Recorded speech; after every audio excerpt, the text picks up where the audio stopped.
Ancora un buongiorno a tutti voi da Telefriuli, bentrovati a questa nuova edizione del nostro telegiornale. La Giunta regionale ha varato da pochi minuti il super sconto regionale abbinato al taglio delle accise, consentirà di ottenere un taglio di quasi 60 centesimi sulla benzina e 50 sul gasolio nelle fasce confinali, e vantaggi per gli automobilisti scatteranno dal 1° aprile. Un super sconto di quasi 60 centesimi per la benzina e 50 centesimi per il gasolio. La Giunta regionale abbatte il prezzo del carburante. La misura entrerà in vigore dal 1° aprile, il tempo necessario affinché la manovra varata oggi passi al vaglio della Commissione Consiliare e ritorni all'esecutivo per l'approvazione definitiva.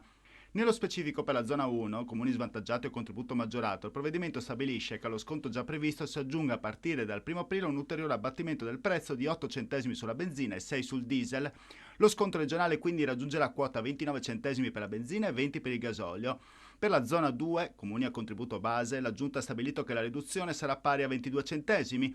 Per il gasolio invece lo sconto passerà a 16 centesimi. Infine per i possessori di auto ibride è previsto un ulteriore sconto di 5 centesimi sul prezzo del carburante, portando così la riduzione a raggiungere una punta massima di 34 centesimi per la benzina in area 1. Abbinato al taglio delle accise, quindi, lo sconto sarà vicino ai 60 centesimi per la benzina e 50 per il gasolio, il che vuol dire un prezzo più basso della Slovenia. Una misura tempestiva, afferma il presidente della regione Massimiliano Fedriga, che permette di dare una risposta immediata ai cittadini della nostra regione a seguito dell'impennata dei prezzi delle carburanti in un periodo di crisi economica che ha determinato una notevole contrazione del potere d'acquisto delle famiglie del Friuli Venezia Giulia. Dal canto suo l'assessore regionale Scoccimarro fa appello alle compagnie petrolifere di non alzare il prezzo affinché lo sforzo della regione non risulti vano. L'auspicio, conclude l'assessore Zilli, è che ci sia un senso di responsabilità da parte di tutti e particolare attenzione al rischio speculazioni. Blocco delle prestazioni straordinarie e aggiuntive dal 4 al 16 aprile e sciopero dell'intera giornata del 16 aprile per tutto il personale di Poste Italiane della Regione applicato agli uffici postali. Lo ha proclamato la SLC CGIL dopo l'esito negativo dell'incontro con l'azienda nell'ambito della mobilitazione che è stata avviata sulle assunzioni e le condizioni di lavoro negli sportelli al pubblico della Regione. Alla protesta hanno aderito anche le segreterie regionali di Consal e UGL Comunicazioni. Si ricorre allo sciopero, commenta Riccardo Ucheddu, segretario regionale di SLC CGIL, dopo che tutti i margini di trattativa si sono esauriti e dopo che una manovra straordinaria che avrebbe dovuto intervenire per sanare un'emergenza pluriennale ha portato alla misera ipotesi di 31 sportellisti in più in questa regione, con 0 in qualche territorio. Un concerto per l'Ucraina, il titolo dell'evento è semplice, il fine nobile è quello di raccogliere fondi per le popolazioni piegate dalla guerra. Ad offrire questa opportunità sarà questa sera la FVG Orchestra al Teatro Nuovo Giovanni da Udine.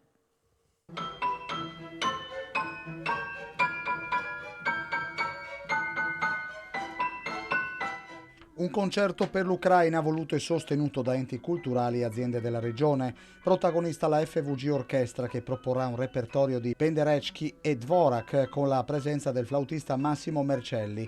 Ad ospitarlo venerdì sera al palco del Teatro Nuovo Giovanni da Udine. È un repertorio che si fonda sul compositore contemporaneo Penderecki, morto 2 anni fa in realtà. Proprio in questi giorni, quindi di cui ricorre un anniversario importante. E come complemento del concerto eseguiremo 2 pezzi di Dvorak, perché era un compositore che Penderecki amava, e nello specifico il Notturno per archi e la suite ceca del compositore boemo. Un concerto chiaramente organizzato per sostenere i valori della pace, per dire no alla guerra attraverso l'arte e la bellezza della musica e per raccogliere fondi per un popolo in ginocchio, il popolo ucraino. Con la musica si può fare del bene e far rialzare l'umore in un periodo storico difficile per tutta l'Europa, drammatico per l'Ucraina, imbarazzante e doloroso anche per il popolo russo, come sottolineato dal maestro Paolo Paroni. Noi faremo questo omaggio all'Ucraina, naturalmente al popolo ucraino che sta soffrendo, ma in qualche modo dobbiamo, io credo, essere vicini anche a quello che è il popolo russo. La Russia è uno stato fatto di persone che ovviamente non possono essere improvvisamente tutte cattive. E questo pomeriggio, nel giorno della festa dell'Annunciazione del Signore, Papa Francesco consacrerà Russia e Ucraina al Cuore Immacolato di Maria durante una celebrazione penitenziale nella Basilica di San Pietro alle 17. E a questa grande alleanza di preghiera risponde anche la Chiesa friulana. La messa dedicata a Maria Annunziata sarà celebrata in cattedrale alle 19 dall'Arcivescovo Andrea Bruno Mazzoccato e si concluderà con una preghiera di consacrazione dell'Ucraina e della Russia. Abbiamo 3 armi per contrastare l'azione del maligno e dei suoi alleati, ha scritto l'Arcivescovo in una lettera inviata ai sacerdoti e fedeli della diocesi, riferendosi a solidarietà, conversione del cuore e preghiera. E alla giornata di preghiera per la pace indetta da Papa Francesco si unisce anche il santuario di Castelmonte. La Santa Messa solenne dell'Annunciazione sarà celebrata questo pomeriggio alle 16. Qual è la valenza di questo momento comunitario? Siamo di fronte ad una proposta dal forte valore ecclesiale ed è una preghiera che, quando è fatta insieme, evidentemente è una preghiera più potente e crediamo anche più efficace. Da Castelmonte non potevamo non abbracciare questa richiesta del Santo Padre. L'intenzione è quella di essere vicino come possiamo, concretamente con la preghiera, e poi, se riusciamo, anche abbiamo già inoltrato anche la proposta alla Caritas diocesana, se riusciamo anche ad affidare 2 appartamenti che abbiamo qui noi, che sarebbero liberi. Tra 2 mesi esatti ci sarà anche l'arrivo di una tappa del Giro d'Italia proprio qui nel piazzale. La tappa è straordinaria, quindi è l'incontro con il Signore attraverso l'immagine e l'effigie della Vergine Maria. Adesso che si va verso la fine dello stato di emergenza, stanno riprendendo piano piano anche le visite. C'è una ripresa abbastanza timida, ma ci auguriamo che ricomincino i tradizionali pellegrinaggi. A Udine avviati i lavori di realizzazione della rotatoria che metterà in sicurezza l'incrocio tra via Molinnuovo e via Fusine, che è considerato tra i più pericolosi per la frequenza e la gravità degli incidenti. Da anni la popolazione locale attendeva una soluzione per rendere più sicuro uno fra gli incroci più pericolosi della città. Tra le vie Molinnuovo e Fusine, il cantiere per realizzare una rotonda è avviato. Per portare a termine i lavori ci vorranno quasi 5 mesi. I lavori sono per 240.000 euro, è chiaro che qui non facciamo solo la rotatoria dove limitiamo praticamente anche la velocità, anche il passaggio, ma facciamo anche tutta l'illuminazione nuova e anche in questo contesto rifacciamo anche la parte, diciamo, degli agganci fognari e la sistemazione dei percorsi pedonali. I tempi di lavoro più o meno dovrebbero essere sui 4 mesi, dopodiché ci sarà tutto l'allestimento, come vi dicevo, dell'illuminazione, perché ci sono altri sottoservizi che devono interferire con, penso, un altro mese di lavoro. Comunque quello che ci preoccupa di più in questo periodo è soprattutto il lavoro che venga fatto, perché sappiamo che le ditte hanno delle difficoltà, quindi questo è un incrocio che i lavori devono iniziare ma devono anche terminare, quindi i tempi spero che siano i più brevi possibili. È pronta a guidare di nuovo la protesta popolare l'Associazione Acqua, che ribadisce la contrarietà alla traversa di Pinzano come opera idraulica a difesa del tagliamento. Dopo il netto no in 4ª commissione regionale dei 22 sindaci dei comuni rivieraschi del tagliamento alla traversa di Pinzano come opera di difesa idraulica, anche l'Associazione Acqua ribadisce la propria contrarietà al progetto, ancora in via di valutazione da parte della Regione. Abbiamo risposto all'assessore Scalcimarro e alla stessa Protezione Civile dicendo che la traversa di Pinzano non si può fare, non consentiremo di farla per motivi oggettivi, non perché non ci piace.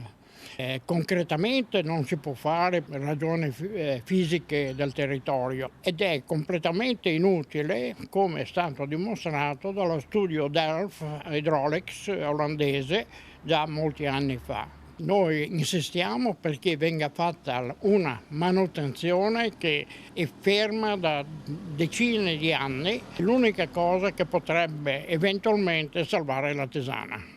Il sodalizio, che in passato attraverso una sollevazione popolare e una serie di battaglie legali ha impedito la costruzione delle casse di espansione sul fiume, è pronto, se servisse, a guidare ancora la protesta. E sicuramente faremo quello che abbiamo fatto con le casse di espansione, cominceremo con una serie di manifestazioni e capiranno che non si può fare, punto e basta. Ad Amaro si disegnano percorsi di trasformazione digitale. Il corso Industry 4.0 è sold out. Sono andati tutti esauriti i posti disponibili, una ventina, ad Amaro per il training formativo per comprendere e analizzare l'industria 4.0, confrontarsi su metodi e approcci, condividere esperienze e casi reali, stimolare l'ingegno e far crescere nuove idee. L'evento, organizzato da Friuli Innovazione in collaborazione con IP for Friuli Venezia Giulia, il Digital Innovation Hub regionale e promosso con Carnia Industrial Park, ha messo a fuoco le opportunità della quarta rivoluzione industriale. Abbiamo la possibilità di far toccare con mano alle imprese le tecnologie legate all'Industry 4.0.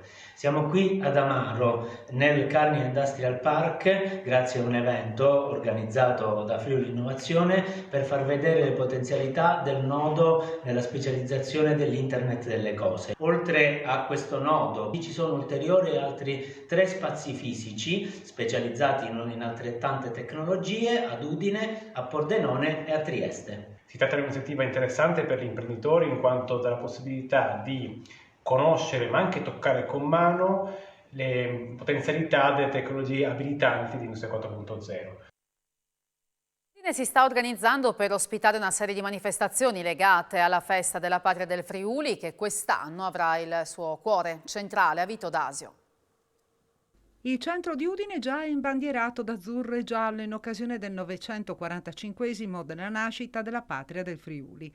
Il 3 aprile del 1077 nasceva lo Stato patriarcale friulano che fino al XV secolo riunì diversi territori in un unico organismo con forme di organizzazione civile molto avanzata. Molti forse non conoscono la storia precisa, però sanno che questa è la bandiera del Friuli, anche perché viene utilizzata in tantissime occasioni sportive, viene sventolata e sempre più capiscono insomma che cosa significa avere qualcosa di tuo, di identitario come la bandiera del popolo friulano.